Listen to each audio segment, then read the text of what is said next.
नमस्कार, मैं हूं शांता सिंह और आप देख रहे हैं बोले भारत। ये बात 3 दशक पुरानी है।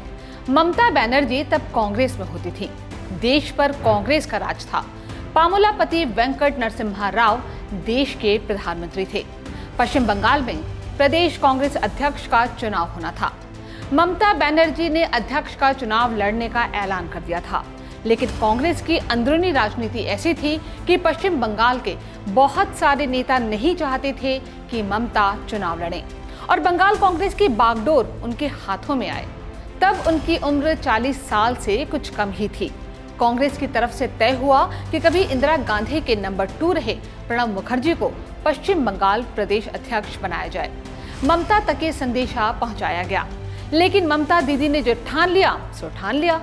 ममता बनर्जी ने संदेशा लाने वाले को 2 टूक जवाब दे दिया कि जाओ और बता दो कि प्रणब मुखर्जी क्या हैं, नरसिम्हा राव भी प्रदेश अध्यक्ष का चुनाव लड़ने आएंगे, तब भी मैं पीछे नहीं हटूंगी। ये ममता के जिद्दी व्यक्तित्व का परिचय देने वाली घटना है। ममता बनर्जी कब क्या करेंगी ये कोई नहीं जानता। ममता बनर्जी 1975 में गांधीवादी समाजवादी नेता जयप्रकाश नारायण की कार की बोनट पर चढ़ गई थी और नाचने लगी थी। उसी घटना से वो चर्चा में आई थी। कभी कभी तो लगता है कि वो खुद भी नहीं जानती कि क्या करेंगी। इंडिया ब्लॉक की वो ताकतवर नेता हैं। अगर कहीं 1996 जैसे संयुक्त मोर्चे का परिदृश्य बना तो देवेगौड़ा गुजराल की तरह झटके में प्रधानमंत्री भी बन सकती हैं।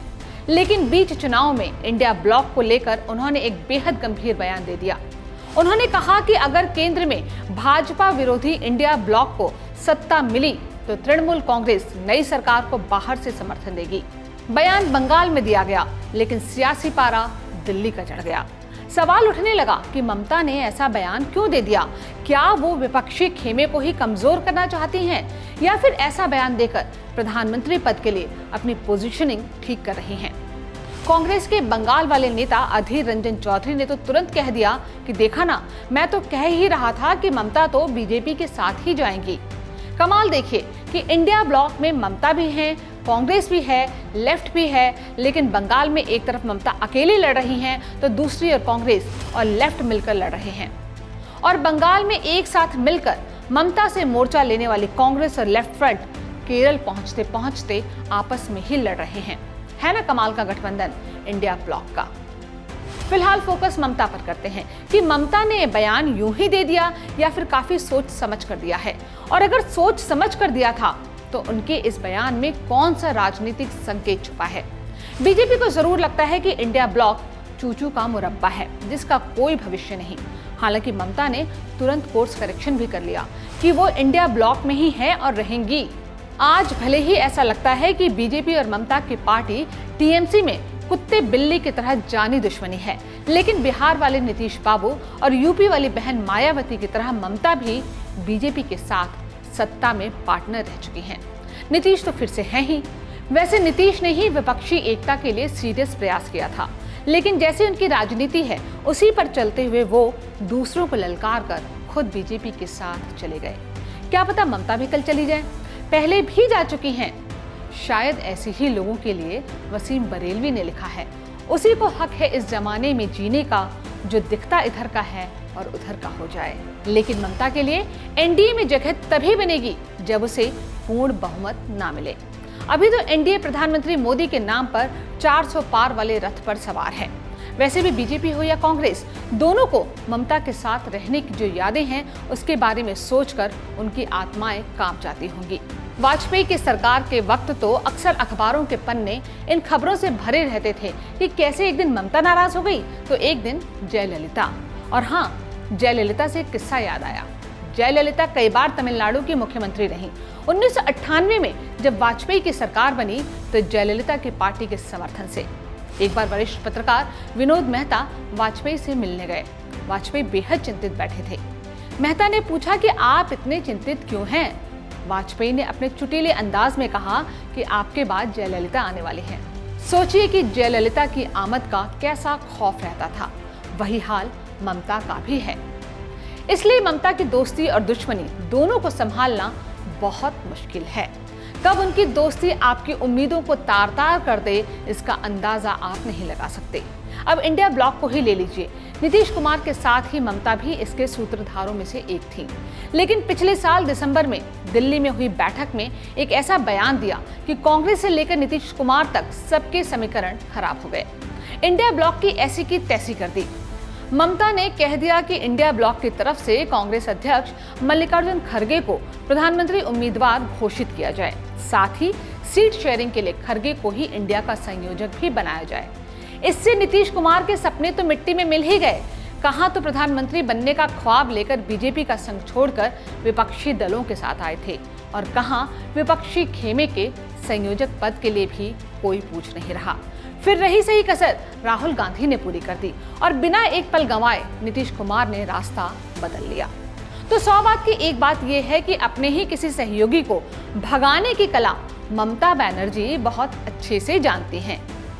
ममता के बयान का जहर कांग्रेस को भी झुलसा गया। ठीक है कि कांग्रेस ने मल्लिकार्जुन खड़गे को अध्यक्ष बनाया है, वो एक दलित नेता है, लेकिन मौका मिलने पर अगर वही प्रधानमंत्री बन जाएंगे तो राहुल गांधी क्या करेंगे। कांग्रेस को भी ममता ने एक्सपोज कर दिया और खुद चली गई बंगाल। कांग्रेस को ये कहते हुए गई कि खबरदार जो इधर कम्युनिस्टों को साथ लेकर आए। ममता से बंगाल में प्रदेश कांग्रेस वाले अधीर रंजन चौधरी कितना चिढ़ते हैं, इसका अंदाजा इस बात से लगाइए कि बीच चुनाव में उन्होंने बंगाल के लोगों से अपील की कि अगर आप कांग्रेस को वोट नहीं दे रहे हैं तो बीजेपी को भले दे दीजिएगा, लेकिन ममता को बिल्कुल नहीं दीजिएगा। इस बयान पर पार्टी अध्यक्ष मल्लिकार्जुन खड़गे ने अधीर रंजन को चेताया भी है, लेकिन अधीर अपने बयान पर कायम हैं। जितनी बातें अब तक हम लोगों ने की हैं, उससे आप इंडिया ब्लॉक की स्थिति और उसमें ममता के दावपेच को तो समझ ही गए होंगे। वो कहावत है ना, जूट ना कपास जुलाहों में लट्ठम लट। लट्ठम लट पर बाद में कभी विस्तार से बात करेंगे, अभी ममता दीदी पर ही चर्चा करते हैं। तो भाई, इस बार ममता बनर्जी बीजेपी के खिलाफ पूरे तेवर से लड़ रही हैं। इंडिया ब्लॉक को बाहर से समर्थन देने की बात के पीछे एक गणित ये भी हो सकता है कि इस निर्णायक लड़ाई में उन्हें और कांग्रेस लेफ्ट को एक ना समझा जाए। वो मतदाताओं को ये संकेत भी देना चाहती होंगी कि उनमें और कांग्रेस लेफ्ट फ्रंट में यदि कोई बीजेपी और उसकी मशीनरी से मोर्चा ले सकता है तो केवल वही ले सकती हैं। यानी बीजेपी के खिलाफ लड़ाई में कोई स्पेस कांग्रेस और लेफ्ट फ्रंट को नहीं मिलना चाहिए। जाहिर है वो मुस्लिम बहुल इलाकों में मुस्लिम वोटों का तो रत्ती भर बंटवारा नहीं चाहती।